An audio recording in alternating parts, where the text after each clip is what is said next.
if we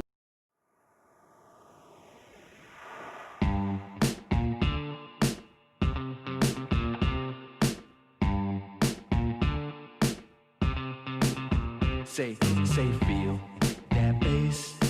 We gon' shake up this place. Say, pick up that pace. Yeah, we got no time to waste. Everybody say, feel that bass. Yeah, we gon' shake up this place. Pick up that pace. Yeah, we got no time to waste. Say, dreams to chase. Yeah, we ain't losing this race. Say, we got faith. We know what it's gonna take. Ain't nobody gotta do for me what I do when I do it so beautifully. All I gotta stay is true to me. Yeah, stay winning is a mood to me. Hey, ain't nobody gotta do for me. Yep, what I do when I do it so beautifully. All I gotta stay is true to me. Say what? Stay winning is a mood to me. Hey, I said.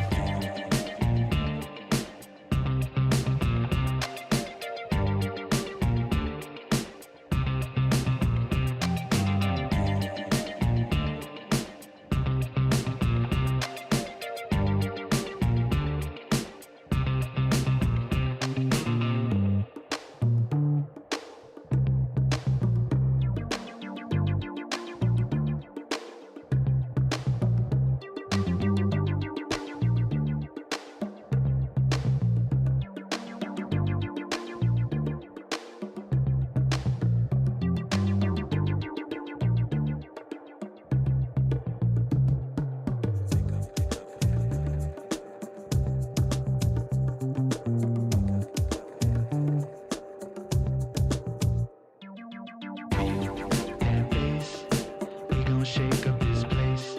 Say, pick up that pace. Yeah, we got no time to waste. That bass. Yeah, we gon' shake up this place. Pick up that pace. Yeah, we got no time to waste. Ain't nobody gotta do for me what I do when I do it so beautifully. All I gotta stay is true to me. Yep, stay winning is a mood to me. Hey, ain't nobody gotta do for me. Yep, what I do when I do it so beautifully. All I gotta stay is true to me. Yep, stay winning is a mood to me. Hey, I said feel that bass.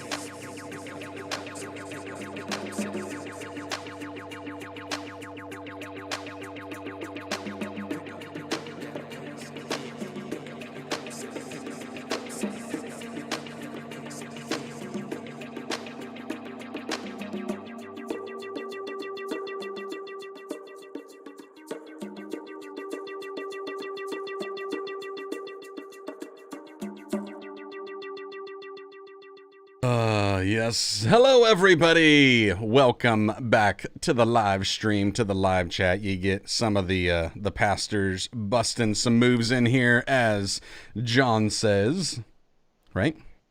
Oh yeah, man. We're over here rocking That song out. was awesome. I get tired of hearing the same thing over and over again, and I understand that, like, for those that are watching these, you're only hearing this like once a week, and it's maybe for a few minutes, and that's if you were there at the beginning.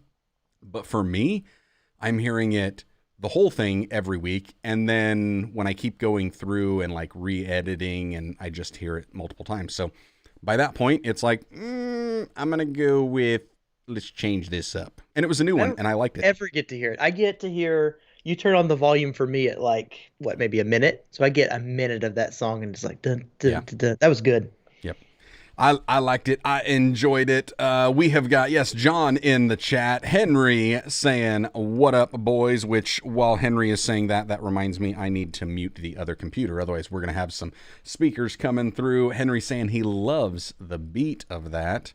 Please make it to Andy's comment, please. Oh, and if you didn't realize, we have got a bite of brownie in the house, which, by the way, a bite of brownie, we're going to talk about, we're going to talk about something that I think, I want to say I saw or heard you say in one of your videos or in one of our conversations about a bite of brownie.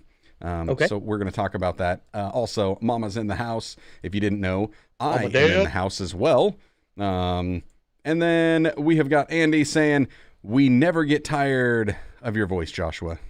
It's like a moose mating call. That means it is rustic and compelling and very Thank you. gratifying. So well played. I love Andy. Shout out for Andy as well. For those of you that are seeing here and you're on YouTube, you should be able to click on his profile picture or his name in the YouTube chat. Go over to his channel, hit subscribe. Andy is dropping a new podcast, the Andy McMillan Podcast, and it is hitting soon. I will neither confirm nor deny that I might have listened to episode 1 already, and go subscribe. You sinner. You cheated. Couldn't even wait for opening day. I'm not confirming nor denying anything. And then, of course, the lovely wife. I guess it's one of those perks of being a big-time YouTuber. Hey, I got some perks. I got sent some merch this week. You got sent some... Ooh, look at that. Check look that at out. That. Look at these Look beautiful... how clean that is. Look at that. Charcoal with a black brim. Mother. It's not it. I must have worn it out the house. It's somewhere in here. The other one was worn out the house. Oh, and... Yeah, my trucker hat. Yes. And... What do you have? Ooh, look at that. Repping a little bit of Ecamm. Say, where'd you get that? Ecamm. This video is not sponsored, but this video is powered by Ecamm. Check it out. I think I've actually got a link down in the description where you can get a 14-day trial of that. And, I just saw it's great. Scott McKenna make a video. I think he released it today on that about it being the best software for it is Mac. It's the best. It is.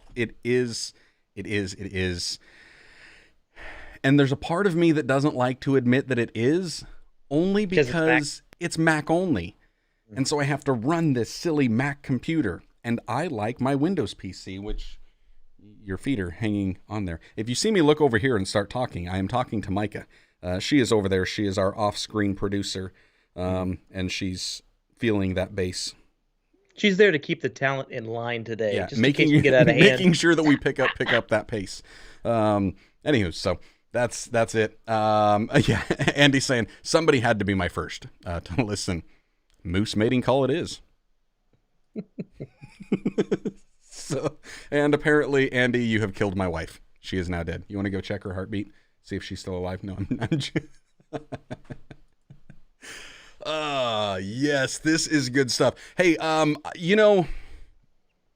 think we're going to do it this way, Jared. Before we roll the intro and before we get into the full podcast, which reminds me, I need to stick in an SD card. Yeah, don't forget, man. Don't do this for nothing. We got to have something see if it's for the podcast. I mean, our audience awaits. We're going to do that, but I told you we were going to talk about something that I think I saw or I didn't see. Dude, I'm a little nervous about this. I'm getting a little nervous. What did you see? What did I post? Now, I'm kind of transparent around here, and I don't know what did I... This could be a little bit of a problem for us because this could have been one of those private conversations that we had and that I'm just remembering. And I don't really have a private conversation, so let's do it. Recall. Oh, well, this is those non-public. Let's put it that way. They're the special conversations. So I seem to recall in a video, or because I see you in video format all the time. Sure. I seem to recall you saying something along the lines of, don't necessarily name a YouTube channel the way that you named your YouTube channel because it causes confusion. Yeah. I can't remember who asked that, but somebody was asking us questions. Last week, remember we did There's No Dumb Question, and we did an Ask Me Anything on our Instagram feeds. That's what it was. Yes. And so one of the questions that somebody, I can't remember, I think it was Dean or somebody who had posted was if you were starting a YouTube channel and you were thinking about names and stuff like that, what would you recommend? Mm-hmm. And my recommendation is don't do what we did. Yeah. That was my answer. Basically, don't do what we did. Here's the thing. We've gone all over the place and trying to get out our YouTube name. When people ask us, oh, your YouTuber's cool. Like, they see the camera, they see the vlogging bit. What's your channel name? And then it's like crickets, because you tell them, bite a brownie. A bite, brownie bite. Bite, right, bites brownie. Yeah. It's a mess. And then, is it about cooking? No. Hey, So every we time were, I do a Google or a YouTube search for a bite of brownie, yeah, it's cooking videos that comes up. I wanted to name it Brownie Bites, basically, like little segments Yeah.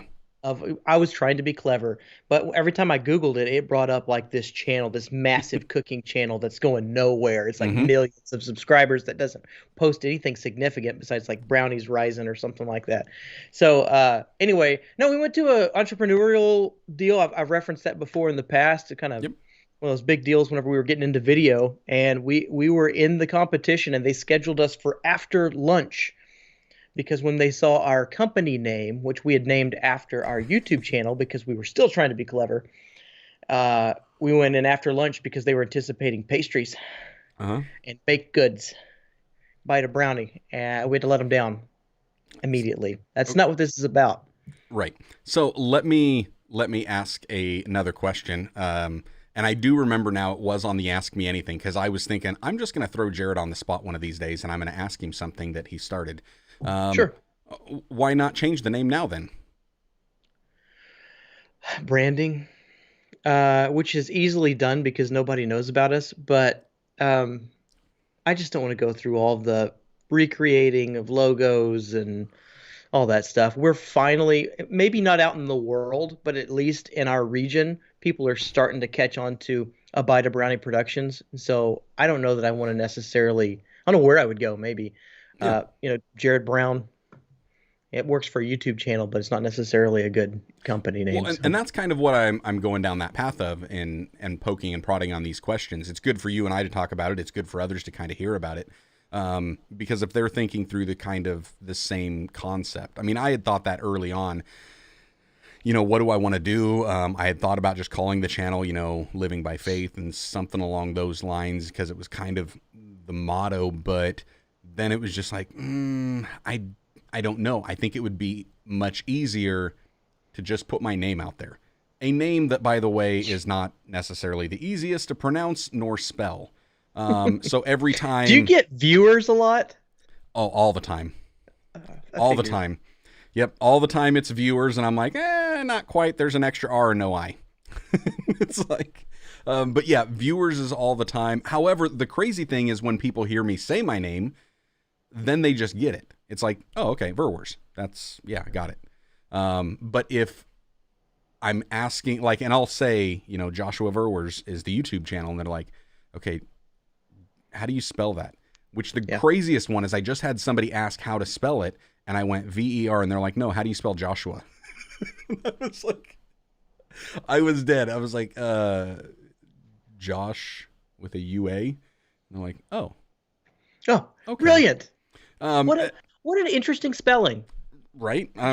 Did your mom just Yeah, I'm like, it's, and I've stopped telling people like in the Bible, because people are Yeah. like, Never mind. there's a Joshua in the Bible. Yeah. I've tried that with my off-screen producer with Micah, and they're like, how do you spell that? And I was like, oh, like the prophet. The what? I was like, the book of the Bible. Yeah. The book of the No. Bible called Micah. Like, yeah, it's that one that you haven't read that you probably should. So I just do the pastor thing. It's in the minor prophets. It's one of those. yes, Where's that? It's in the minor prophets. it's between the beginning and the end.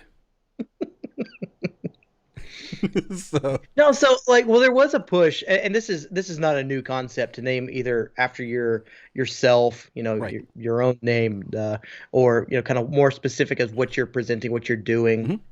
Mhm. But people like I think of complex names like who is Matt Johnson? right. What is that? What is that? But it works for him. I mean, it's got his name in It there. works. It is about he can go in a bunch of different directions. He can go into wedding film stuff, which is what he does, or he can do Yeah. reviews. He can do whatever he's interested in because it has his name in it. But that's not his business. I don't know. We're kind of being a little bit different here because we're talking business as well. But that's not his business name, is it? I don't think so. I've never but actually see, looked that that would up. be then this pushback that I've got for you a little bit on why don't you rename the YouTube channel? Basically coming from, all right, well, yes, you've got this production company that you're running. but the YouTube channel isn't about the production company. But it is in a way. It is. At least it's starting to head that way because that's kind of where my life is. I'm Okay. shooting a lot more behind the scenes. I'm doing a lot more of that stuff, which was kind of part of why we were doing that in the beginning. Yeah. You know, bites of brownie, getting into video, getting into this medium, that type of deal. We went whole hog, man. That's how our personality is. Whole Yeah. hog into vlogs for a while, and we're still into vlogs right Yep. now. And I don't. That's a conversation for you and I for another time. I don't know how to get out of vlogs. I love vlogs so much, but they're not necessarily, why would someone come across your video and want to watch this? Well, if they don't know me, they're not going to want to watch Right. this particular video. So anyway, all that say, no, I think there's going to be more of a Bite of Brownie Productions behind some of these videos. I'm getting more permissions because people are realizing that YouTube is a legitimate advertising Mm-hmm. platform. So I'm getting more permissions from folks to be able to post some of these videos. So I've got a couple videos I'm going to post on my channel here in a couple weeks, I would say. So then, as a follow-up to your Ask Me Anything answer, you would not necessarily give that same answer without adding a qualifier. So how do you start a YouTube channel? And you said, or what would you name a YouTube channel? And you're like, don't do what we did. However, Unless you're saying actually do what we did if well, it if became there's our company name. clarity in what you're doing. Like Right. if Well, this is it's a not gonna make company and you're sense. what you're going to do, then yes. It's not going to make this isn't going to make sense for anybody outside of our context. Anybody outside of looking for us or in the Stephenville area environment. Like Right. a bite of brownie is not, that Yeah. makes no sense. We're cooking. But to us, it now has become our company name. So I think if you have a company name, Where's Waldo, then you need to be Where's Waldo Media Productions, Where's Waldo YouTube channel, whatever. Yep. What is Where's Waldo? Yeah. Okay. That works. I was just sitting there and trying clarification, which helps me because then it's like, and that I think the naming can also kind of help with how you're running a channel and what maybe the goal is behind the channel. Like where's the direction of the channel? What is this channel about? And I think sometimes the name should add some clarity to that because it's one of the first things that people are going to see. I mean, I think it should not only be that. I also think, your profile picture, I think your header, I think all of that stuff really needs to clarify the vision that you've got for it. Yes. And let me ask you a follow-up question to that. Sure. Kind of give some value for these guys who are listening to this conversation. What would you do? I love doing this to him. What would you do? Redefine my channel. Kind of my current direction. You know what I've got on the plate. We're friends. You know me. Yeah. You could tear apart the banner. You could reform stuff. You could retitle it. Go for it. Like all of it, not considering current branding. Start tearing it apart. Do it. Show these guys how this works. What would you do? You know me. These guys know me a little bit. If you What would didn't you do? already have a company and a production, business, if you didn't already have that name, but yet what you're currently doing is still going that route, honestly, I would still probably go with just Jared Brown. Because you've got a really good mix of your life and everything around it. So it's not just production company driven and focused. It goes beyond that. What you're doing is almost more of what like we see Potato Jet doing with his, Gene Nagata, not Potato Jet. It's what we see him doing on the Gene Nagata channel. It is everything. And he talks about the behind the scenes. I'm going to be making this video. I'm going to be doing that. That's all on the Gene Nagata channel. Does he do vlogs on Potato Jet? Kind of. But it's more of a focused content on this one concept or this one piece of gear, and then it's taking it out real world test case scenarios. So it's not even vlog, even though it's out and about. It's not talking head in the studio type of review. It's real world type of reviewing. So I would probably go that route, but I think also the biggest thing that people really should be focusing on is getting that clarity for what is your goal. It's that why statement. I do this so that this. And so it's like on my channel, it's really about I'm just trying to provide content so that you will be encouraged to live by faith. That's it. And it's as simple as that. And so that kind of opens me up to do really whatever I want. But then it also puts this boundary on me when it comes to like the tech stuff that I do. That doesn't have the same it doesn't have the same end in mind. And because of that, it's like, it just doesn't fit. And it was something that I'd kind of boxed myself in from my mission on the channel, which is thus why I started another channel, because that has a different mission. And what I was having to do was like really stretch and twist and do some gymnastics in my mind to make that stuff work on the current channel. And it was more work. And then I think honestly, the header, if your channel is going vlog, life, production, and we didn't have Bida Brownie Productions in the works, then I would just name it Jared Brown, that type of a thing, because it's primarily you. Or if it's you and Jess and a lot of the behind the scenes, so some of the vlogs are focused on you, some of them are focused on her, some of the behind the scenes is you, some of the behind the scenes on her, then I would probably do something like, either Jared and Jess or the Browns, something like that. That way there's some clarity, but there's also a relatability, because it's easier to relate to people, I think, than it is a company. And that would be one of my big suggestions for people that are starting out there is to do something like that. So this is a great time to unveil my new channel, isn't it? Absolutely. It's going to be called Bring it. What Jared, where we're going to look at tips and tricks to help you share your message online. Hey, I'm working on that. I'm trying to dial in your thing. Yeah, well, and that was the whole thing. The what Joshua? Oh wait, no, Mom, no. I just read a comment. Mom said challenge. Mom said 5 minutes without talking with your hands. No. What? No. Nope. How else are you supposed to communicate? I Deb, can't. Deb, how are we supposed to do this? Apparently, she's getting motion sickness from all of this. But the exact thing, what Joshua, and that name really was just, I think it was actually Micah and I, our off-screen producer.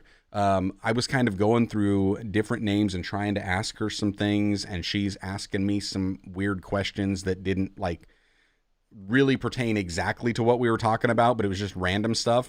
And then it was something I said in that conversation that didn't even pertain to the conversation at hand. It was like, wait, all of the stuff that I'm wanting to make is really to show people what I'm doing and what I'm using, because everybody keeps asking me, what do you think of this? What do you think of that? What would you use here? What are you using there?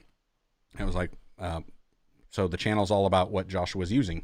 So let's just call it What Joshua, which is then kind of a double play on it, because it's what Joshua we're talking about. And it's the cart. I don't know whether it's putting the cart before the horse. It's be more like the chicken or the egg type of thing. So since I've been hanging out with you and we've been doing this vlog pastors thing, and sometimes we'll dive into something, and your stuff influences me because we're friends, and my stuff influences you, I'm sure. Oh, absolutely. We're friends, and it's like we'll be making stuff around similar topics from time to time. And I've noticed that it's not drug in a bad way, but it's pushed my channel in a different direction where I'm now getting more subscribers because we have been doing the vlog pastor type thing, asking questions about starting the whole vlog pastor journey. And it's like, well, now I wonder, because that's where some of the audience is. I wonder if that's some of the future content that I've got to make. And then you get to go and like, wait a minute, how did this channel end up being about, But part of it is you have done some of that because you've showed the behind the scenes. Like one of the best performing videos that you've got is how to start a coffee shop, right? Mm-hmm. And so because of that, you already have done some how-to type content on there, and people are looking for that. And with your name, it really helps. I would say the only thing that you might want to do is then rework out a tagline and then a mission statement, so to speak, of here's what we're trying to do. The why statement, the mission statement. I am doing this so that this. And then I think that would help give the audience a little bit of clarity as well, which I think is one of those things that, as just a viewer of any YouTube content, I want to know what I'm going to expect. I think that's an important thing for your headers as well, is to kind of give people some idea on that YouTube banner, on the header. This is what they can expect.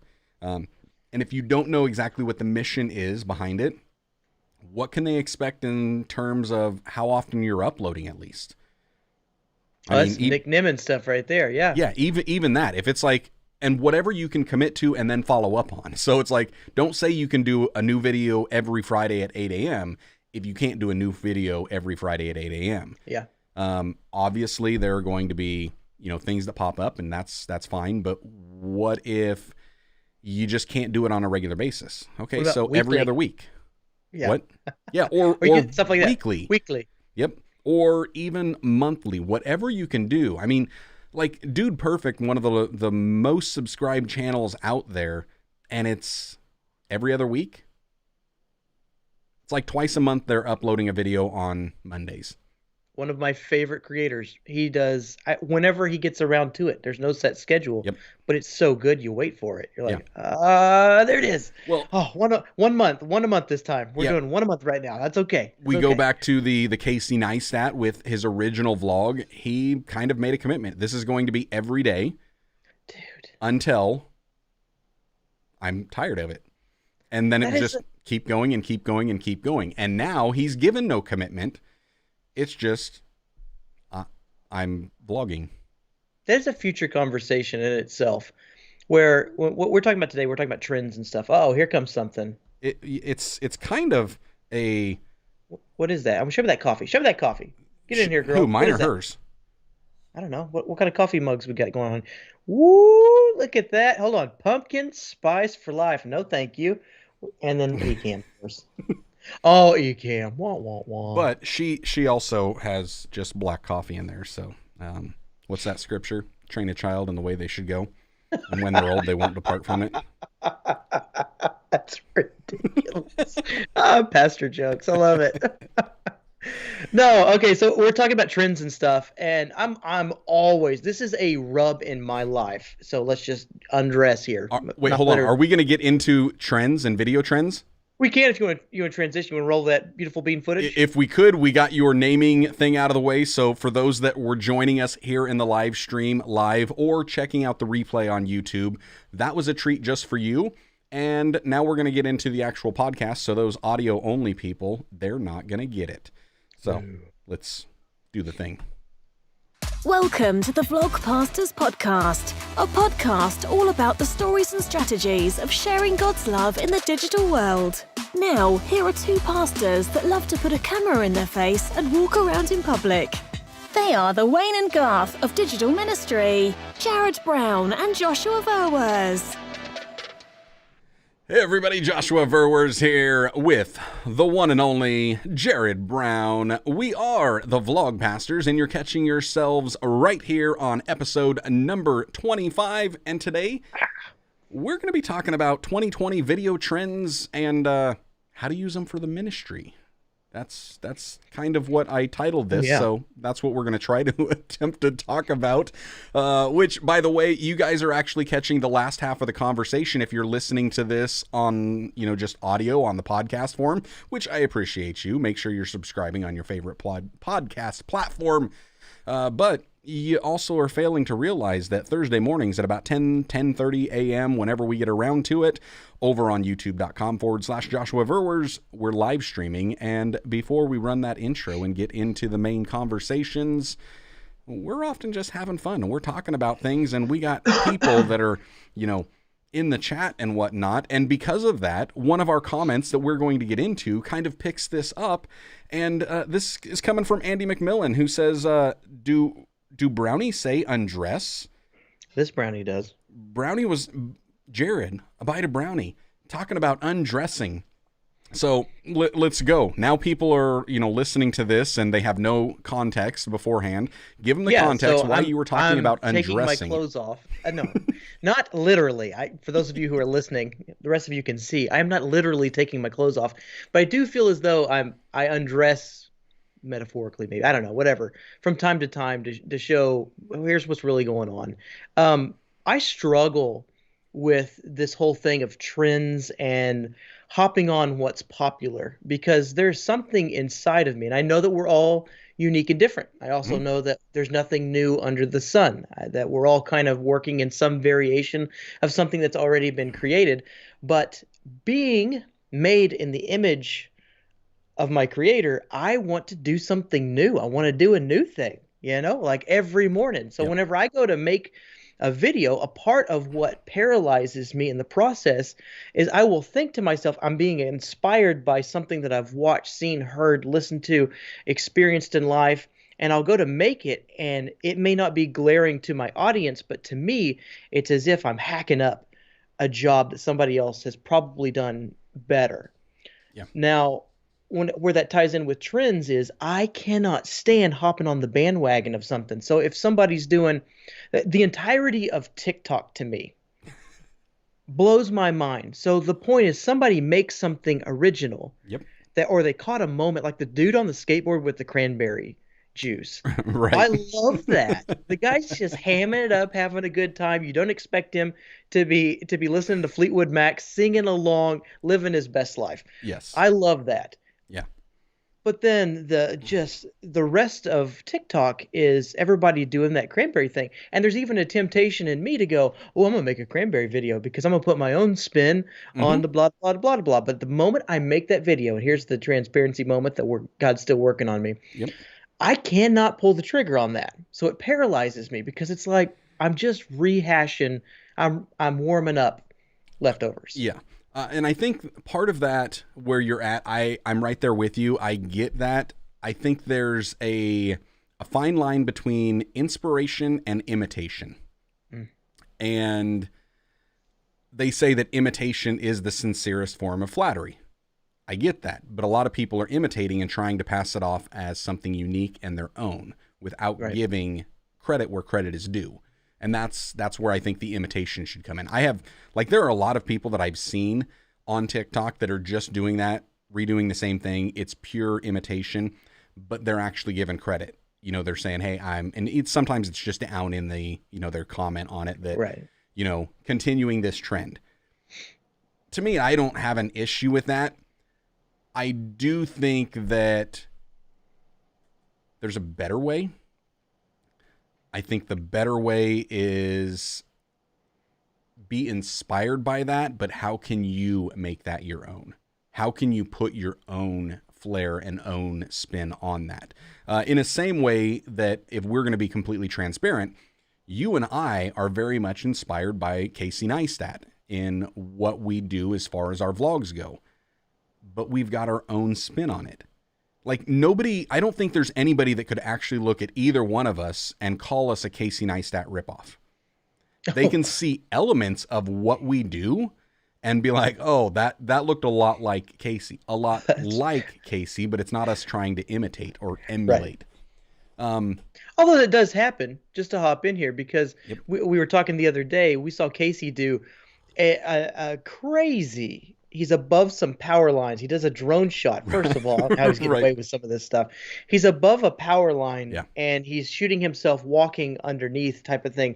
And I don't know why, that just the proximity to that power line, I don't know what it was, maybe the composition of the shot, but I was like, I recognized it. I mentioned it to you. You remembered it. And then I tried to recreate it on the channel. So that's where I don't know where I feel about all that stuff, because I had fun recreating it. Yeah. And so I posted it. But that's not original to me. No. But one of my vlogs, I think it was from one of the vlog pastors things that we did. I did a Zach King jump through the car door transition. Yeah.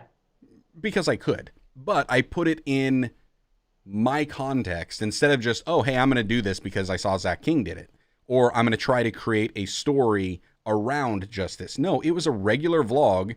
And literally, here's how I came up with the idea. I walked out to the car. We were leaving. I went to open the door. I'm like, ooh, now would be a perfect opportunity for me to try to do this. And so then I went and I grabbed the camera and I set it up on top of the van, and there was my tripod, and then let's run and jump into the door. And now let's figure out how to get my hat to fall outside of it. But it was part of my video. It was part of the story I was telling. It wasn't a complete carbon copy and duplication of it. that's where I think there's something to be said about getting the inspiration from that, from what other people do, and then just putting your own print on it and saying, I'm going to do this. Yes, I saw that person do it and I saw this person do it, but I'm going to do it my way. And Which is fascinating. I love that concept of doing that, of just taking the concept, the idea, but putting your own spin on it, making it you. You know, to me, it would be very similar to, and here's a shameless plug, you and I wearing hats. Oh, that's clean right there. Look at that. Both of these Boom. clean Live by Faith snapbacks that you can check out at joshuaverwers.com/shop. I love my hat. But no, I mean, we've got these hats. They're essentially the same hat, other than, your stitching is a different color and the panels are a different color. And it fits you differently than it fits me. And while these are essentially the same thing, they look different on us. You wear yours different. I wear mine different. They look slightly different and all of that. So it's not the exact same thing. The imitation, like with the Casey Neistat, comes out when people are putting on black glasses that they spray painted white and then tried to scuff up. That's where it's like, no, that's just pure ripoff. Or the people doing the cranberry thing on the skateboard and the exact same song and the exact same gestures. And without giving credit, it just seems weird. Now, the people that are doing the Donald Trump dance, I love it. I think that's hilarious. Oh, if you haven't seen the Donald Trump dance and that thing that's going on TikTok, it is hilarious. It is amazing. It's like the best dad dance there is. Is that when he was dancing to the YMCA thing? I think so. And it's hilarious. And everybody are doing it and people are making dance tutorials of how to do the dance, which is just, that's awesome. It's ridiculous. That type of stuff, I love that because at least they're giving credit to where it came from, that type of a deal. It's when you try to just completely imitate, rip somebody off without giving them credit. Yeah, I think a lot of that's implied though, because like the Fleetwood Mac song where the guy's riding around on a skateboard, everybody knows it's so much of a sensation that everybody knows where it's coming from, but it's applied to their own context, which makes it kind of unique, like what you were saying. Right. What as you were talking through, I'm like, oh, it's almost exactly what we're doing in a way. So inspired by, I'm not saying we're ripping anybody off, inspired by, every time I see her in the monitor, I'm like, well, who's walking up behind me? It's inspired, like our stuff is inspired by Casey, but it's in a totally different context because we're talking about sharing your faith. That's it.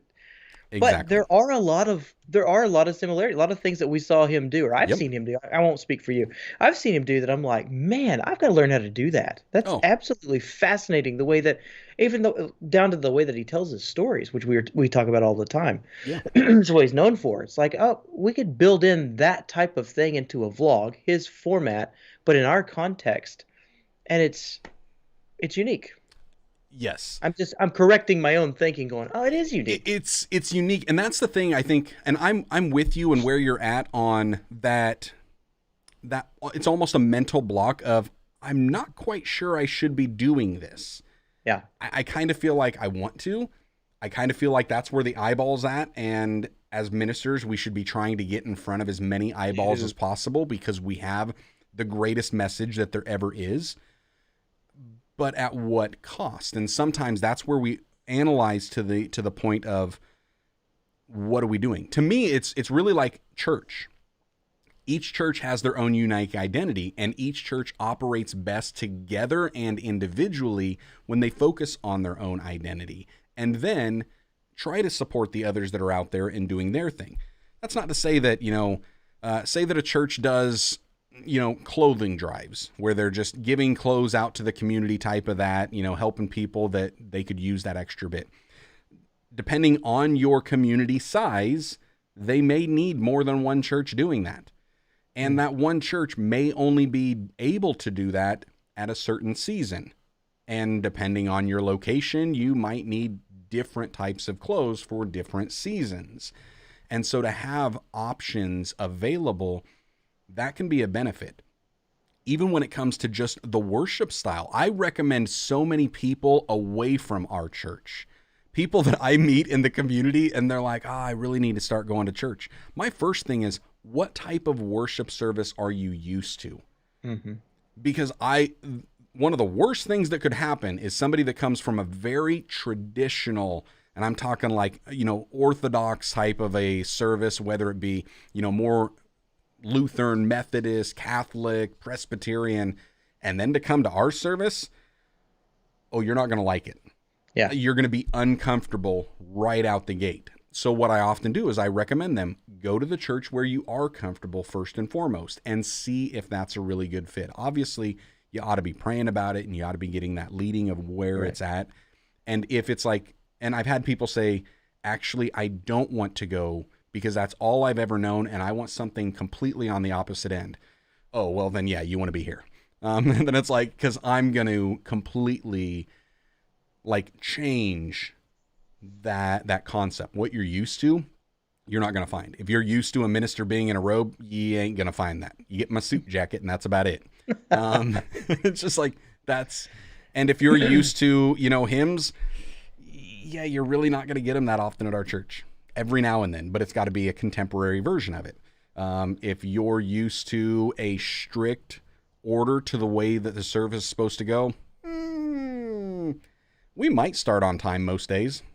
Well, I think if there's, and we'll relate the church world to the trending topics thing, but I think if there's substance behind it, then it can work for you. So with all these IG Reels and TikTok and whatnot, I think if you have value behind your material, you have other videos that you're making, you're not just a one-stop, one video shop kind of a thing. I think there's value there because in the church world, I would equate it to this.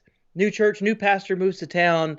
He feels called to set up a church in Stephenville, Texas. Right. Yes and amen. I mean, the field is white for harvest. Let's do this. Mm-hmm. Come on. Get there, and then we start running the checklist because we need to get in front of eyeballs. So what are we going to do? We're going to do our mail-outs. We're going to do our big party. We're always meeting at the local hotel because we're new and we're trendy until we get up and get our funding in. So what you need to do is you need to forward this on. Now we're doing Facebook media posts. And it's like, yes, if there's substance to you, yes and amen. But it's just going to be okay, they click on you, Reels, whatever. Mm-hmm. Well, otherwise, if there's not substance behind those clicks, if there's not more behind those videos, then you get a one-time show up, and that's somebody's experience with church, and there's no deeper connection. There's not a deeper connection there. And why did we just do that? Because now we have to work it up again, find out what's trending the next time, and get back out there. Now, it does work if there is substance behind it, which I think is what we're going to get into. Yeah, and to kind of segue into that where the substance is, I think that's one of the big things when we look at some of these video trends that are out there. And honestly, the big video trends that I'm seeing is a lot of shorter vertical videos. Yep. You've got the TikToks, you've got the Instagram Reels, you've got YouTube Shorts, which has launched natively in India, but they're still allowing worldwide users to kind of jump into the infrastructure that they're building around it. So you've got these short vertical videos that are out there, but then you have things like Quibi, which launched back around the Super Bowl time. If you remember all of those commercials that just ran leading up to it about this new app that you're going to have where they're giving you Hollywood production episodes, and these are 5 to 10 minute episodes that standing in line at Starbucks, you'll be able to watch a little Quibi. Divided up into chapters. And we're going to divide that up. And here it is 6 months later, and Quibi has announced they're shutting down the company because they're not making money, and what they have left over, they would rather give that back to the investors. It was like something like almost $2 billion. Billion with a B. Yes. $1 billion. They raised that much, and 6 months later, they're like, nope, can't do it. I think there's something to learn here, because while the Quibi can't hang in 6 months, and all of a sudden you've got TikTok that, a government can try to exclude them and shut them down and ban them, and that's not going to stop them. They're just rapidly growing. So you've got these two polar ends of the spectrum. What can the church learn from that concept? What can we as ministers learn when it comes to using these trends without having the trends overtake us to the point that we're worse off than when we started? Right. What are your thoughts on, let's start first with the pro behind short vertical videos, whether it be the TikTok, Instagram Reels, YouTube Shorts. What are you seeing as the big benefit behind that stuff? Man, this was kind of fun whenever you said, hey, let's talk about this, short videos, reels, that sort of thing, today on the podcast. And I got to mulling that over. I'm like, this is such a multi-layered conversation. Mm-hmm. And parts of it I'm just ignorant in. Like, I had to research Quibi before the show, because I'm like, what in the world is Quibi? But it kind of gives the same results. It's that back to content and the proper application of good content in the right context. Yeah. And I think a lot of this is going to be a generational thing. I know we're talking about it a lot, but you're finding the reason that you have a splinter from YouTube, or let's call it Facebook. Let's start with Facebook. Mm-hmm. A Facebook to Instagram is you have people running from Facebook because an older demographic has gotten on and wants to talk about political things, wants to share weird things, doesn't understand how memes work, but you still have a remainder in there, in Facebook, but then you have a migration of the next generation that doesn't want to be on board with their parents into Instagram. Then you have Instagram migration because their kids don't want to be involved. They won't have parents checking up on their Instagram feeds all the time. So they migrate into Snapchat down to TikTok to whatever is next. And I think the reason that TikTok will not go away is because of the youth. Mm-hmm. They are not going to turn that thing loose. That is their private medium right now, because there's I don't say nobody. They would be a rare exception to find somebody 60, 70 years old on TikTok. It's going to be a stretch, although they're becoming, I would say the entrepreneurs have jumped on first. The opportunists have, early adopters of the 30 through 50 range are hopping on to TikTok to see if they can snatch up some of that ground. But it's more of a business perspective. But the people who are diehard, is that 20 and below, who they live there. That's where their time is. And I think they did a brilliant job, TikTok in particular. And you'll see YouTube. I think they're gonna incorporate this with their stories, Instagram with their reels, but that never-ending feed where you could just get trapped in TikTok for a while. And I think it ingrains something. We're becoming aware, as we talked about, the social dilemma a couple weeks ago, how much this social media stuff pre-programs us. The dopamine hits, the comparison stuff, where we find our entertainment. And I think that is that particular generation's field of play. That's where they communicate with one another. That's where they express themselves. That's where they consume their content more than other areas. And so, I don't think it's going anywhere. I think you're going to see a huge bump in YouTube. The what do they call those things right now? Reels? Which one's that one? YouTube is the shorts. Instagram's got the reels. YouTube Shorts. I think that's going to take an uptick if they give it premium real estate on their app, on cell phones. I'm not talking about on desktops. On cell phones for youth, then they will stave off TikTok, Instagram, Snapchat for a little bit. But they've got to give it premium real estate. If they do so, then you'll see cell phone videos go like crazy. Yeah. So let's go down. Something you said was about the popularity of TikTok is the youth. Yeah. And that's why it's growing, and that's why it's popular, the youth. How important is that for ministers and ministries? If we're going to survive, we need the youth, and we need to be able to reach the youth. So how much more important should that be for us? But before we go to just pumping content in there's opportunity here, which is what we were talking about with churches moving to town. Hey, there's opportunity here. The field's white for harvest. We need to understand the context in which we are working. Like, something that works for Facebook is not going to work in TikTok. Something that works for YouTube. Like, that's what's slowing me up entirely, is because I can't figure out TikTok yet. I openly admit that right now is not my ground. I like long form. I like setting up a story. To me, these little snacks, unless you figured out a way to string them together, it's not my world. Right. However, I can empower somebody. I can teach my skills to somebody. I'm going to say a name that you guys aren't going to know, Casey or somebody Hmm. like that. They can natively start planting things. So if you have a wise, relevant youth pastor or young person who's in that field, maybe the old white-haired or the old 30-something old. It's such a weird world, isn't it now? Right. The old timer 30-something-year-old Yeah. pastor, if we equip with those skills the younger generation, they're in the field, Yeah. natively getting after it. That's 2 cents. What do you think? Well, and I think there's something that you just said about that when it comes to just because it plays on one platform doesn't mean it necessarily plays on a different platform.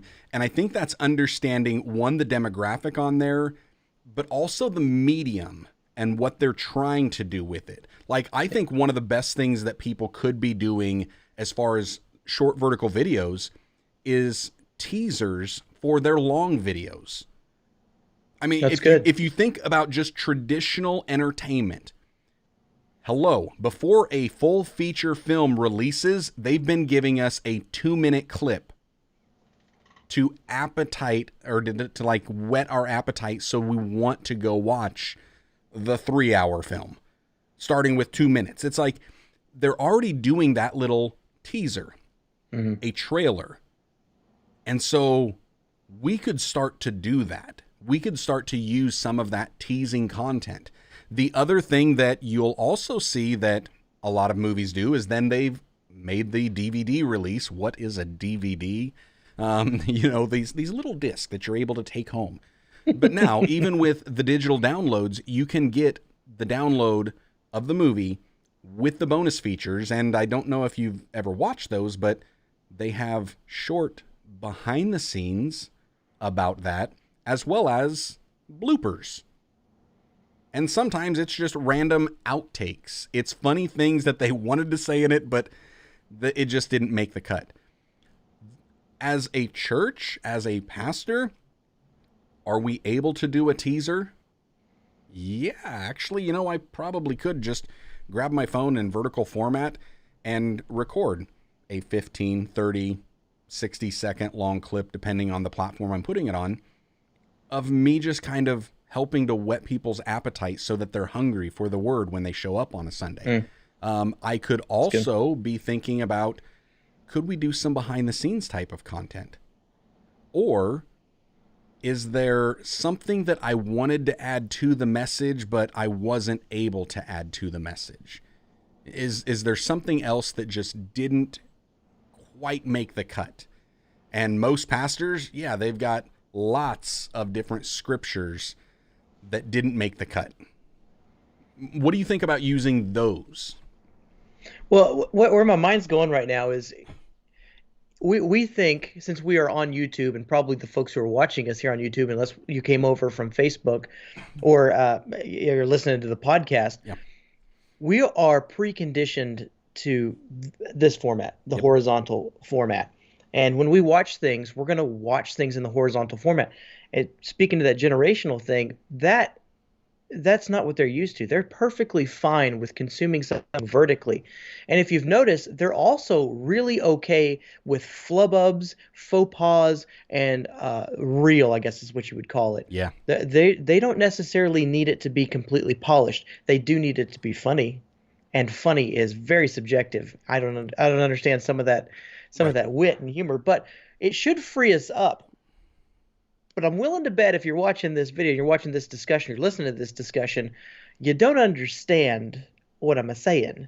What I'm saying is, what Josh said, you can grab this cell phone. If you've had a quick thought, or you have a behind the scenes, or you have one of those inspirational moments, you can fire something off, and that is totally acceptable. And they will watch it vertically. It can be all sorts of bangs and bops along the way, and they'll be cool with it.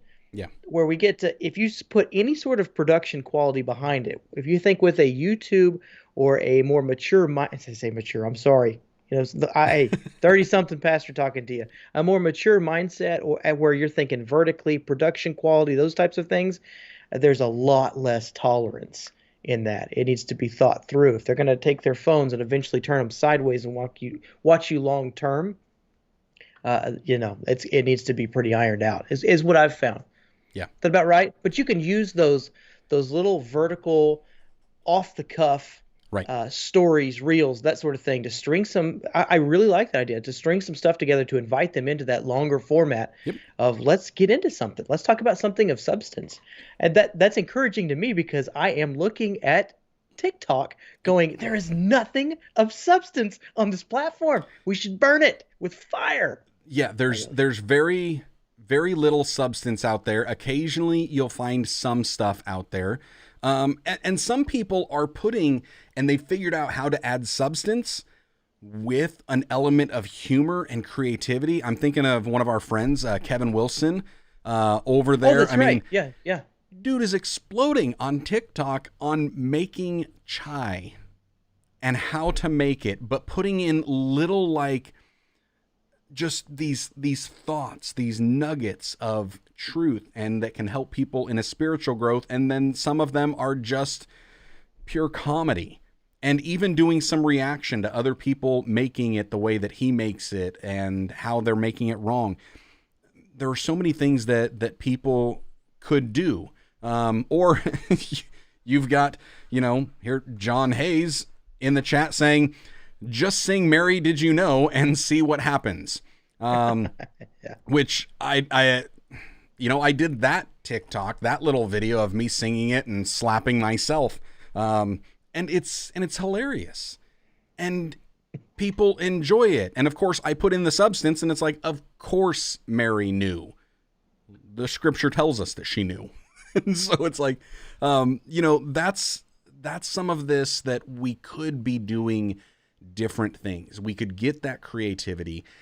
Yes, it doesn't come easy. We've got to start thinking, because this is new. And when there's a new method, we have to have a new way of thinking. And what if we freed ourselves up to play a little bit? Because as I'm looking at these platforms, or these emerging attributes to these platforms, if we allowed ourselves a little bit of grace to mess up and to make some stuff that was really bad, I mean, like really, really bad, it's not going to mess your channel up. Correct. You're going to be able to recover. It's not going to mess up your TikTok account that you don't even understand how to work. Right. It's going to be all right. Yeah, it'll definitely work. You'll be fine on it. You'll not, well, and as far as playing goes, here's just a little idea. And I'll give you an example of me just playing with something. And I didn't give credit on this because it wasn't dawning on me. And here's where I didn't give credit, and it looks very similar to something else. I made a YouTube short, a TikTok, a Instagram reel, vertical, basically ripping Canon over on my What Joshua channel, and just ripping them because they wanted to release the Canon Mark II. For those listening, I made air quotes around the 2 because software update. It's essentially the 1. So that's a new channel. It's a channel that hasn't been going very long. I think I've got like 50 subscribers on the channel, and that video has 665 views in under a week. That video honestly is performing better than most of the videos I upload on this channel, which has like 1,600 subscribers on it. Mm-hmm. And all I did is I played around with something. Now, here's where I didn't give credit. I probably should have given Diana a little bit of credit, because she was doing some of that stuff. The one thing, and I think in my mind was, like when Diana first did that, I was like, man, I've been thinking about doing some of that stuff, but it just doesn't work with what I'm doing. And I think it was because I had that thought. It was like I owned it. However, you want to see somebody who's killing it with those type of videos, it's Diana. And that's where, the talking to myself stuff, I've been doing that for a while. I have fun with doing that stuff. But there's one of those that Diana brings a different perspective on it. So was there definitely some Diana inspiration? Yes. Her Panasonic character is the Panasonic my favorite. Yes. Well, that or Canon just falling asleep all the time was hilarious. That's funny to me, but the Panasonic autofocus. She's always just like, what? Right. Where are you? Yes. Did you It's see what good. happened? No, of course you didn't see what happened. Yeah, but we need to be able to just try something. Try it. Be willing to take a risk, because the reason of why you would be willing to take a risk, you're trying to reach more people in a Christian concept for the kingdom's purpose. And if that's the why behind it, why not try something new? Why not take a risk and see if it works? I made that video, and then I get people asking me to make more videos like that. Yeah, quick it's like- question on that video. When you made that, what was on your mind? You were making it for Instagram? Because it's a vertical video. Or were you trying to get into Reels? Are you in Reels? Like, walk me through that. Yes. I made that video as a short vertical video, and I was going to put it everywhere. Okay. Everywhere that accepted short vertical videos. So I uploaded I think it's like 50 seconds long on YouTube. But Instagram and TikTok, and actually I think the full length one, the 48 seconds, might also be on TikTok, because TikTok you can upload up to a minute, but Instagram is only up to 30 seconds. So I had to do a new edit and trim out a little bit more for it to fit the reels. But it was all three, and it's performing well on all three platforms. So on YouTube specifically, did you did the hashtag Reels or whatever? Did it make it into the Reels, or is that still in beta testing just in India?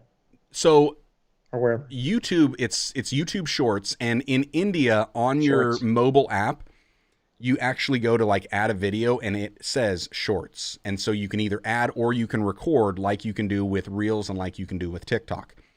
In the US, they don't have that yet. And I don't think really anywhere else in the world they've got that yet. And I'm imagining a lot of that was YouTube running straight out the gate. We're going to try this out because TikTok has been banned in India. So let's give them an alternative. Right. Let's do that. But they're seeing it's catching on over there, so they wanted to do it. All I did was I think I added the hashtag YouTube Shorts, or maybe it was just Shorts, whatever that is. And YouTube has a recommendation how to get in there. I didn't know if it was going to hit anybody or not, but then I did have two people that sent me DMs over on Instagram, and they said, hey, you just pulled up in my Shorts feed.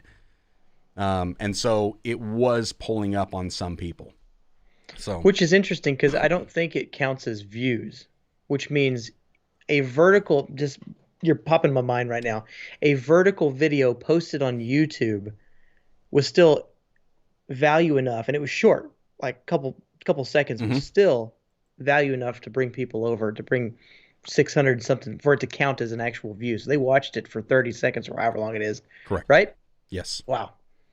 Yeah, and they watched it, and I think actually it counts as a view anything over 30 seconds.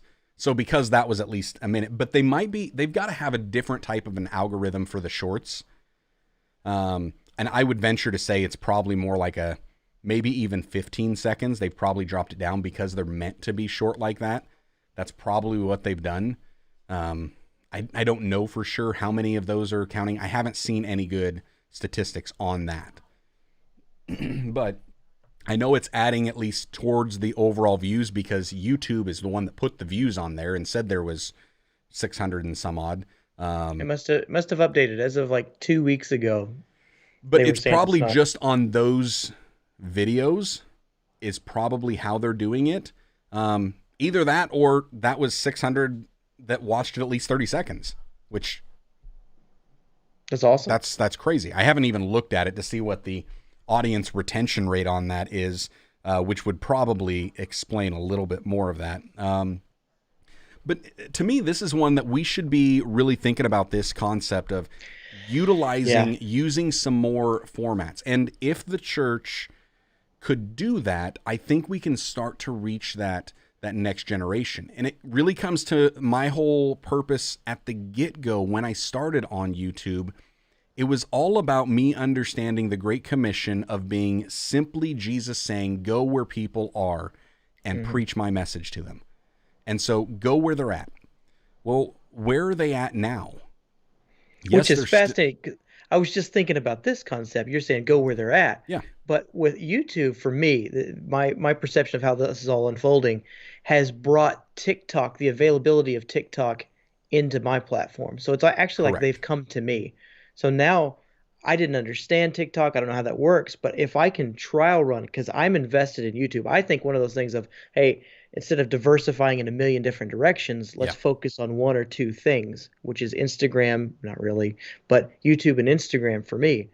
Well, now that they have this feature, I can trial run it on YouTube. I can play with it on YouTube. I can experiment on YouTube. And if I figure it out, I might branch over to TikTok. Yeah. So it's even doubly good because not only are we going where they're at, but they're actually coming to us saying, please. Yeah, and I have had Please people use that have hopped on the YouTube channel as well, that have found me from there, and people that saw that, which that was posted to the What Joshua channel, and they found that, and then found this channel through that, and Because so YouTube's. they're like, I want more of what you're doing, and I'm like, if you want more, I'm on other platforms. Yeah. But then here I think is something else that, and you kind of touched on, making content that is kind of platform specific. Like, I haven't seen Facebook themselves come out with a shorts or a reels. That's over on Instagram. And I would venture to say it's because they have done it's not that they don't want to jump in everywhere they can. Facebook has pushed vertical video, but Facebook hasn't pushed short vertical videos like this. The closest thing they've done is the stories. And that's what they've pushed. They've seen, okay, and I'm guessing it's probably Facebook looking at the algorithm, looking at the analytics and saying, this demographic that is younger likes these short vertical videos. That demographic is on Instagram. They're not on Facebook. So let's put this platform, this feature over on Instagram, not on Facebook. However, Which is fascinating. Here's the other concept. Vertical video still reigns supreme on It Facebook. does. I was just thinking that as you're walking through that, even in it's more shown in Instagram, even in an older, my goodness, in an older demographic, it's less about the posts anymore, and it's all about the stories. Yes. That's fascinating. Video still reigns supreme. Still, and vertical video over landscape and over square. Vertical video on most of the platforms, the Instagrams, the Facebooks, the Twitter. Vertical video outperforms, especially with engagement, outperforms it. And I don't know why. I don't think anybody has figured out why, but it does.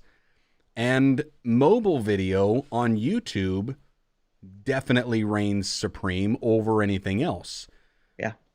But you've got over on YouTube, there's still a lot of people that watch on desktop and a lot of people that watch on, TVs. And because of that, that's where landscape really kind of takes over because it's formatted for that. However, YouTube is sitting there and they've got vertical video integration.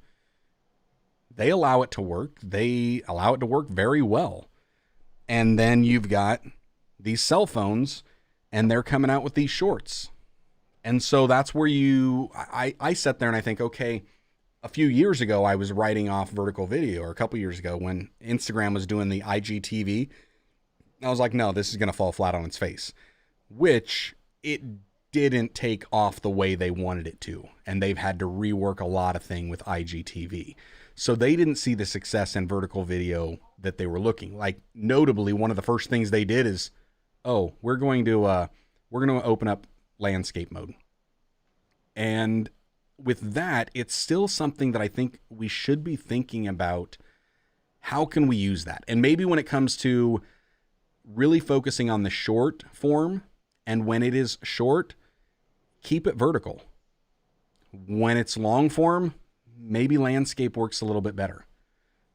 And that would just be something to kind of think about. Like, one of the things I would love to play with when it comes to vertical video alone, because it's still a trending thing, is when our church goes to a live streaming type of a service, I'm really considering doing it in vertical format versus landscape. because I would venture to say that most of the people that are watching, if we're streaming, our demographic at the church streaming is going to be on Facebook. And on Facebook, vertical video outperforms everything, especially for engagement purposes. And when I'm sitting there thinking that, you try to go landscape and get somebody to type in the chat, even an amen. Well, now all of a sudden your keyboard and everything has taken up the video and they can't see it. However, you flip it vertical, and depending on your framing, they could still be typing, watching the chat, and watching you preach at the same time. So it's something I haven't trial seen run a lot that. do it.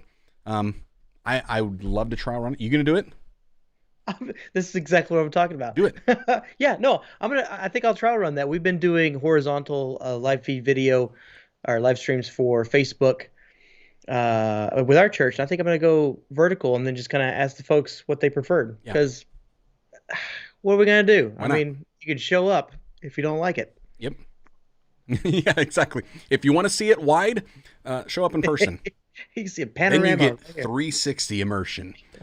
So that's just some of the trends and how I'm thinking about things. To give a couple concepts, and I don't know if you've thought of any, but I want to give people some practical stuff, because we often do that where we're talking in the theoretical of these different ideas, but actually getting in on some of the practical. How would you actually implement this type of stuff?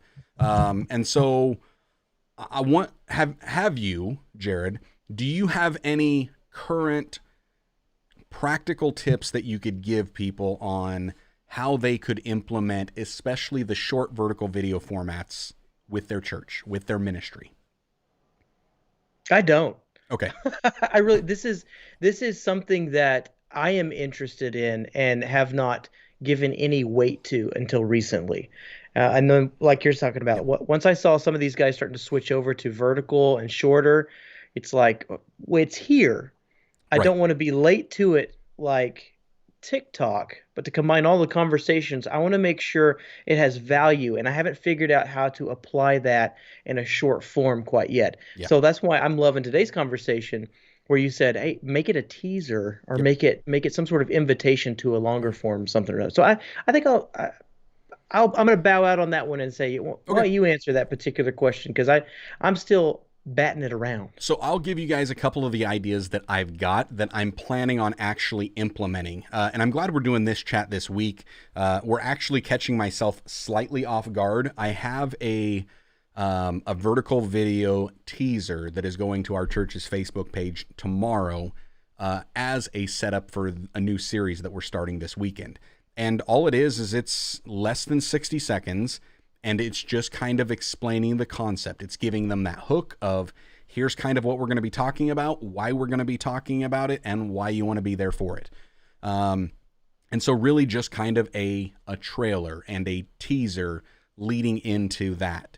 And that is all vertical, which is requiring me to do more editing than I really wanted to do, because some of the graphics and stuff that were already pre-made for this series were not created in vertical format. So that's, if you're anything like me, where you're looking for some of the freebies that are out there that small churches can use, or maybe even some of the paid things that churches can use to have the graphic work, the bumpers, the videos, the countdowns all made for you, I haven't found any that are really leveraging vertical in that yet. And so because of that, you're going to have to do some work anyways.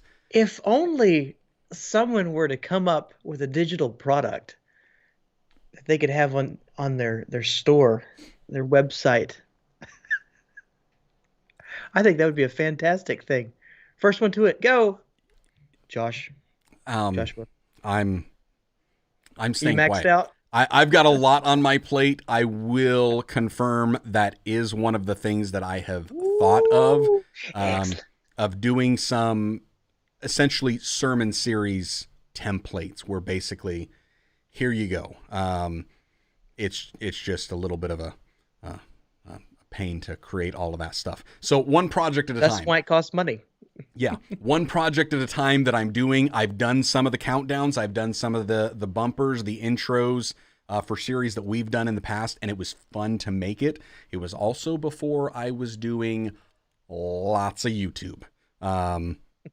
But now that the website and the merch, the shop on the page is pretty much up and going well, yeah, I'm definitely considering something like that. But at the same time, if somebody's listening, yeah, you might want to do that as well. And I think there's a need out there for that. So it would be something to consider.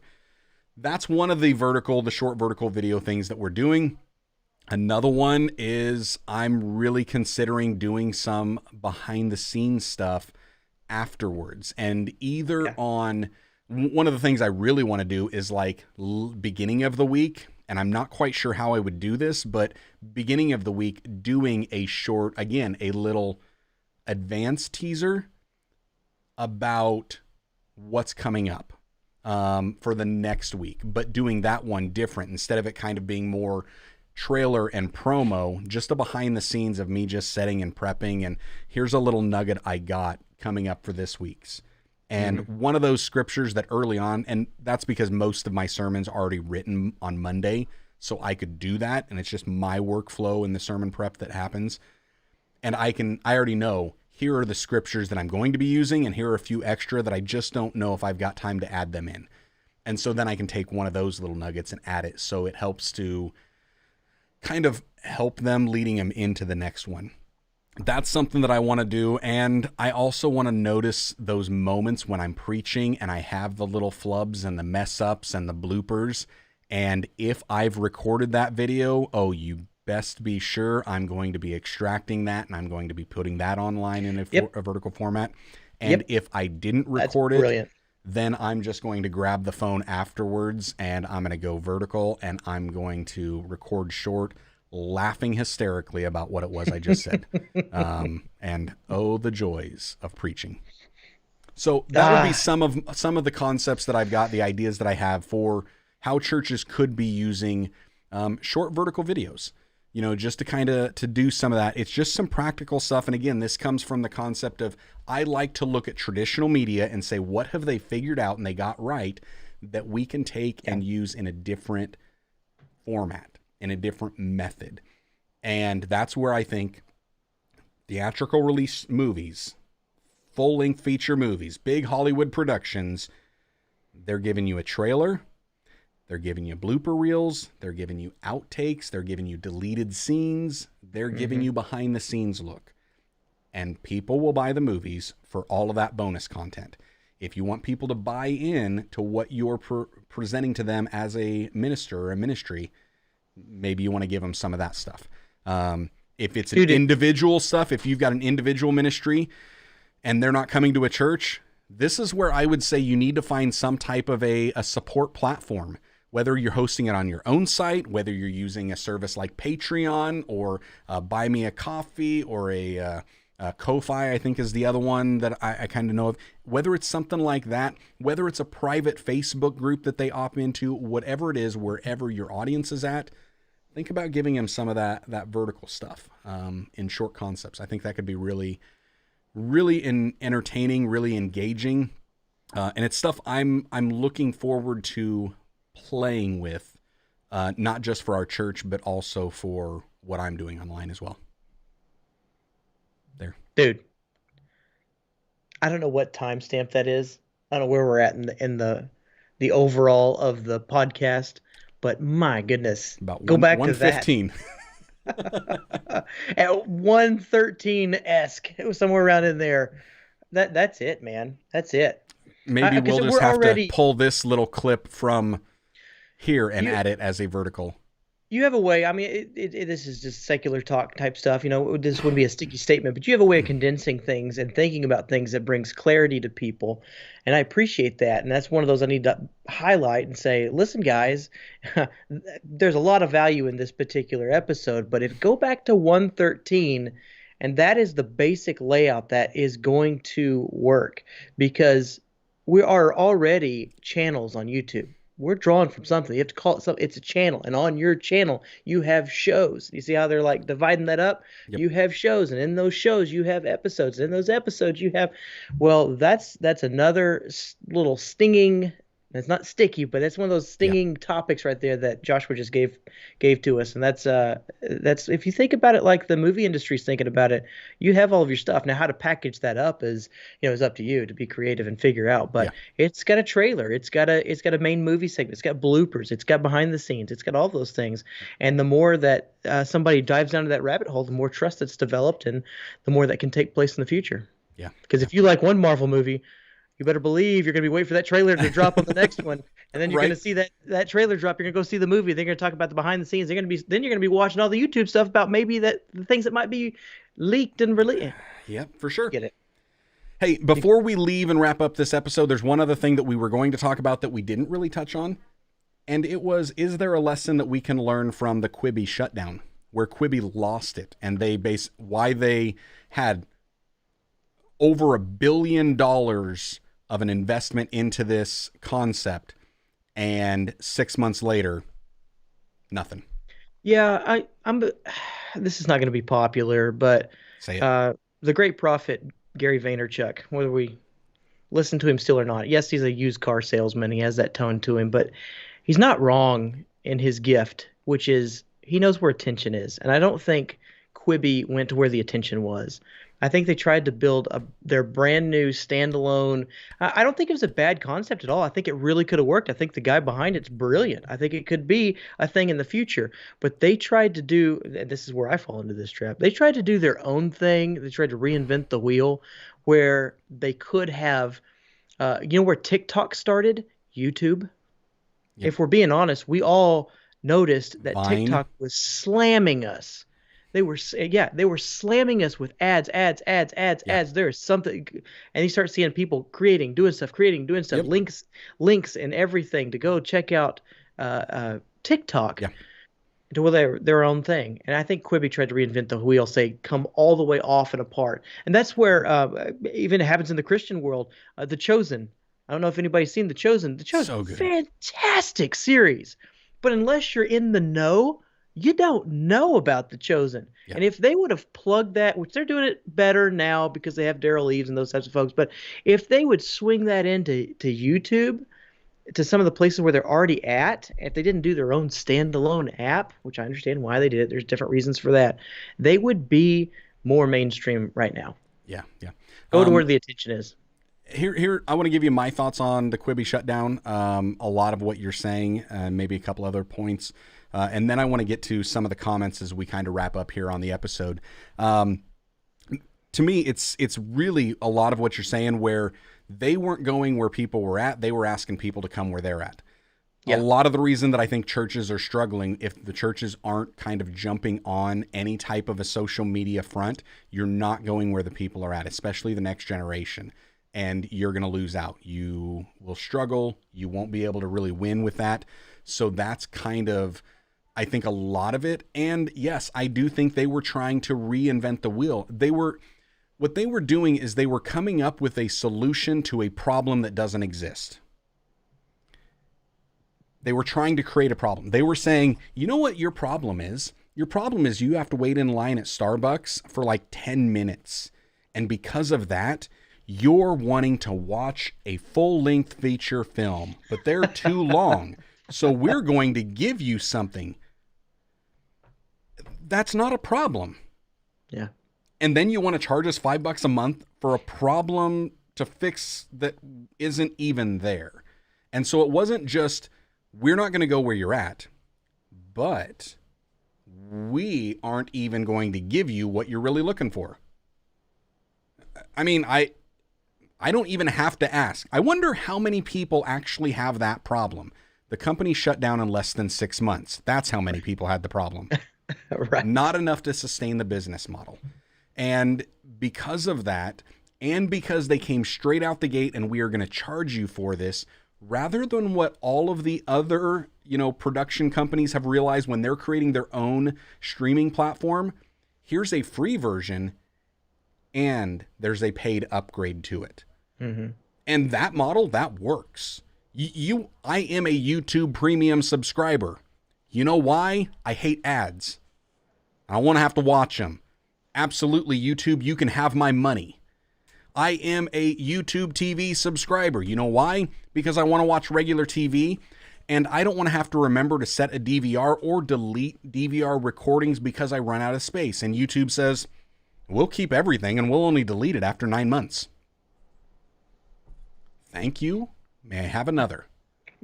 Oh, Just take my money. We've got YouTube Music. And you know what we'll let you do? We'll let you play all of the music that we have on YouTube, and you can run it in the background so you can still do all of your other apps and it's going to work. Okay, I didn't know about that one. Okay, YouTube. Here, take it. It's my money. These people understand it. And yes, you know why I upgraded my Netflix account? Yes, I'm one of those that's still on Netflix. You know why I upgraded my Netflix account? Simple. They offered 4K. It was like, you mean you'll offer me 4K HDR content that I can play on my 4K HDR TV? Yes, please. I will give you a few more dollars a month. And at least they would offer some free trials. Now, I think some of them should offer a little bit more. YouTube. Okay, so you don't want to pay for YouTube TV. Okay, we've got YouTube. It's all free. Oh, and you don't like ads? Well, okay, we've got a premium service where you can just skip the ads. We won't play them for you. These are the things that I think Quibi didn't understand, and a lot of it comes around making sure that you're adding value. And this is something that you had mentioned earlier, making sure that what we're saying actually has some value, where it's not like, oh, I'm going to do what everybody else does. And that's what it seems like Quibi did. We're just going to imitate everybody else, and we're just going to put out a streaming platform that people pay us every month. And it's like, but what are you adding? Really, what are you adding? What value? Because you've not given us anything. Like NBC wants to offer their Peacock channel, and you have to pay for it. I saw that. Yeah. And I haven't paid for it yet, but man, they've almost got me because they gave me a couple free episodes of some of these shows. That's what I was going to say. And I watched the free episode and I was like, I was like, man, that show looks good. That Yellowstone show, ooh, that was a good episode. Careful with that one. Starts off really good, then you're like, wait a minute.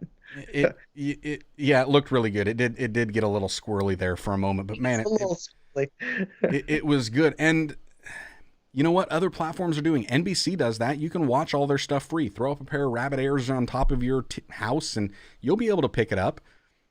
But if you want it on demand and stuff like that, yeah, well, you're going to have to pay for that. Yeah. And I get it, and it works. Quibi could have done something like that. They could have offered a free, hey, we've got some of our shows that are free and then others that aren't. But even at the get-go, they were creating a problem, in my opinion, that doesn't exist. And it's not just my opinion. I would say that their financials say that it didn't exist because not enough people bought into it. Yeah. So that would be my thoughts. What do you think? Should we wrap this up, get to some of these questions we glossed over? Let's check them out. Okay, I'm scrolling up to the top. I'm looking through here. I think, honestly, you know what? Let's highlight. This is the comment of the day. Okay. The comment of the day, the award goes to Andy McMillan. We never get tired of your voice, Joshua. It's like a moose mating call. That right there, comment of the day, Andy, you win. What do you win? Our love and admiration for the next 5 minutes. Mom, Deborah, were saying, Ask Me Anything was very enjoyable. You want to do it again? We might have to do that.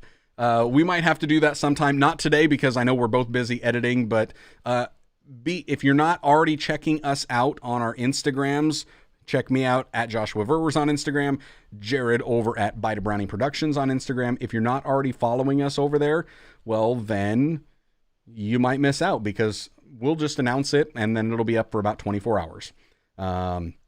So there you go. Mom was also wanting to know, Jared, are those background lights always flashed? Ooh. Yeah. Have they always been flashing? I'm a big fan of you can change them, but I'm a big fan of there. How about that? That's normal, right? I think that's the one I normally have, but I just hit the on button today. Yeah. Okay. So I was with her when I saw it. Even this flashes a little bit. It just must be imperceptible. So to my eye, it's flashing. I would call that a pulse. Okay. Whereas this is Yeah, that's more of a flash on and off. That reminds me of, an airport. my apologies then, guys. I didn't even That's notice. all right. No, it was good. I liked it. I didn't think it was distracting. However, if you guys thought it was distracting, leave a comment down below and Let be me like, know. Jared, you're hurting my brain. Stop it. Andy also saying, I think these two should do a live commentary of tonight's debate. Oh. You do not want to see that. You don't want that. I can't watch the things. I haven't. Look, I am an politics equal aside- opportunity offender. Both of them will fail. Exactly. Politics aside, those things are painful. Yeah, Even they the are. ones when they're not in each other's debate.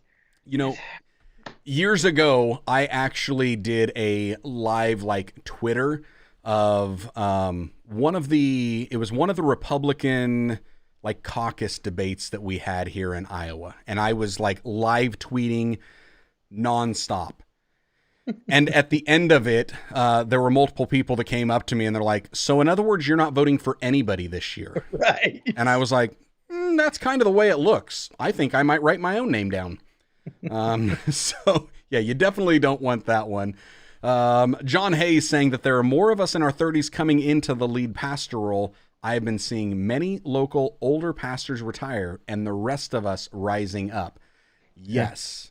I'm seeing a lot of that, which is good. There was a huge gap.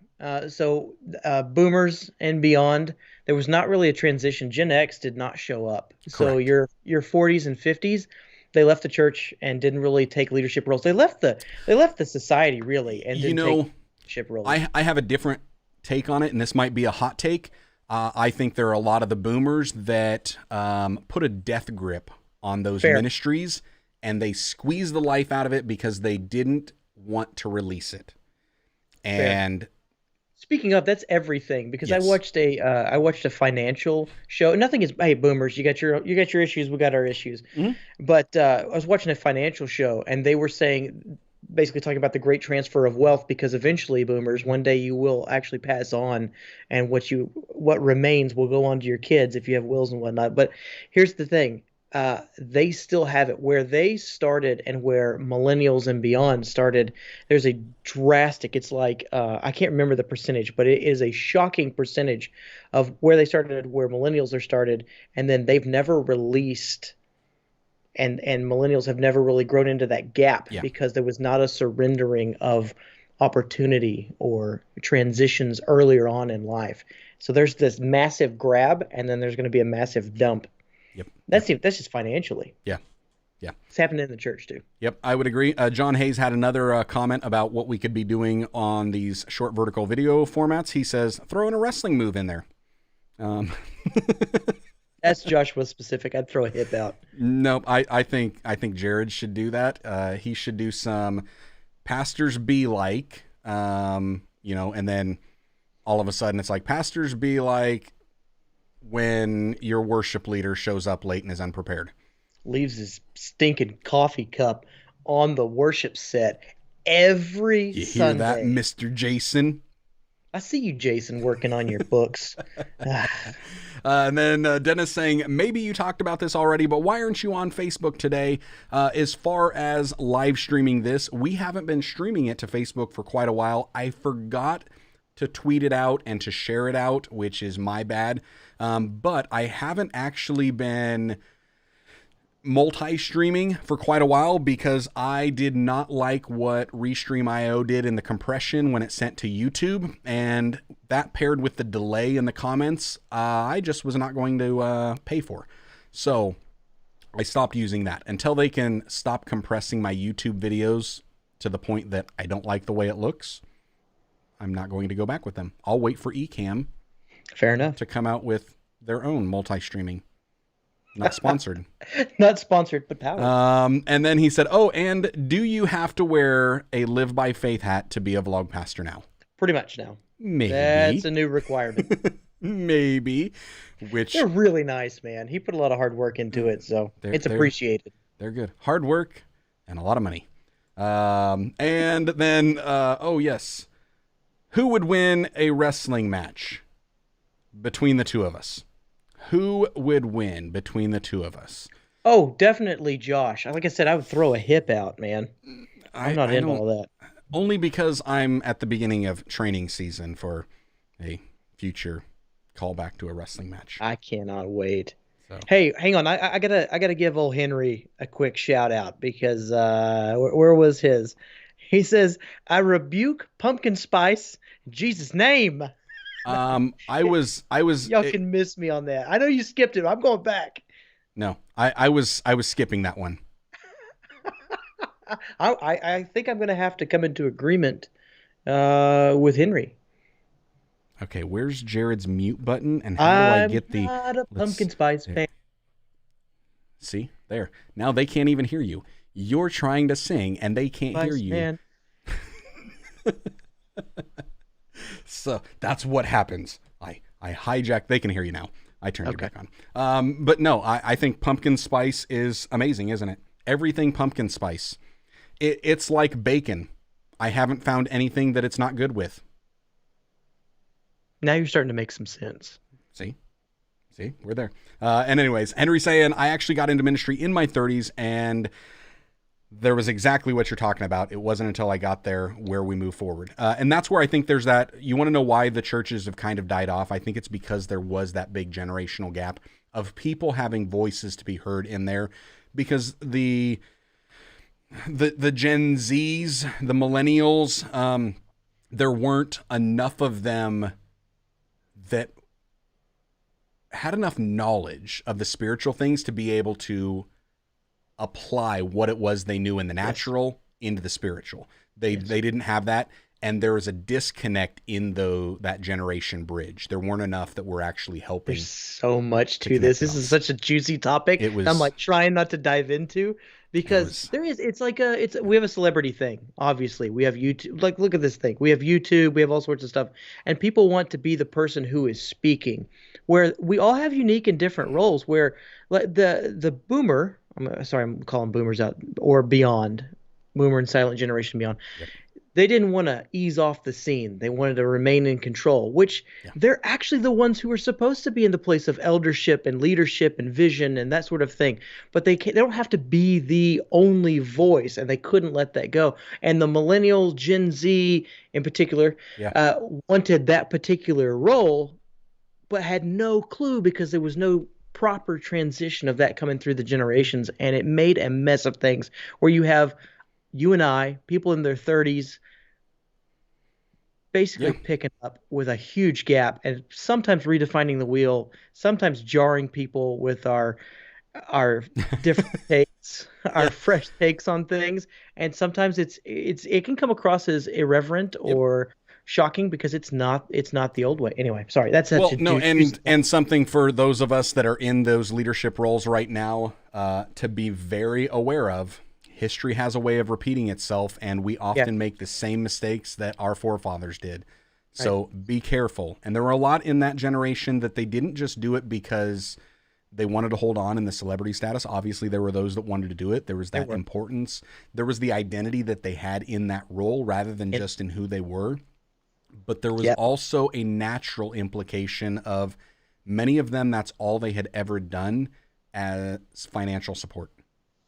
Okay. And then you're telling me I need to retire at like 50?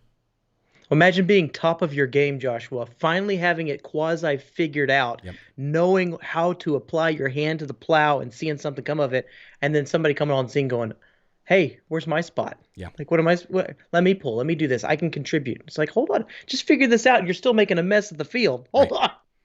Yeah. And that's something that we need to be aware of. We need to be aware, because we will have a tendency of doing that. It's also why I highly encourage other pastors to have a tent making role, something that you are making money financially to support your life and your family outside of your local church ministry. Because you need to be able to recognize when God is leading and saying, hey, it's time to pass the reins. And you need to be willing to let go of those because you got something. And it's not like, well, I can't let go because if I do, then I have no idea what I would do. Sure. So that would be. And let me throw on there while we're just throwing out some nuggets. I would also recommend finding people of said time frame, finding leadership and authority, and purposefully submitting and asking for just some help, some wisdom, because they have lived a few years, they have done this before. I think it would benefit us in the long run, where we're not at that stage of life, not able to do the same and pay it forward. Yep. And embrace the fact that they will do it differently from you. And that's a good thing. Yeah. Because now God gets to operate and show up and show off inside that ministry in a way that he hasn't been able to. So there we have it. That's all I got for you. You got anything? No, I'm waiting for the stay blessed. All right. Well, enjoy God's best. You heard him. Stay blessed. Enjoy God's best. Have a great week. Yes. Now, where do I finish this at?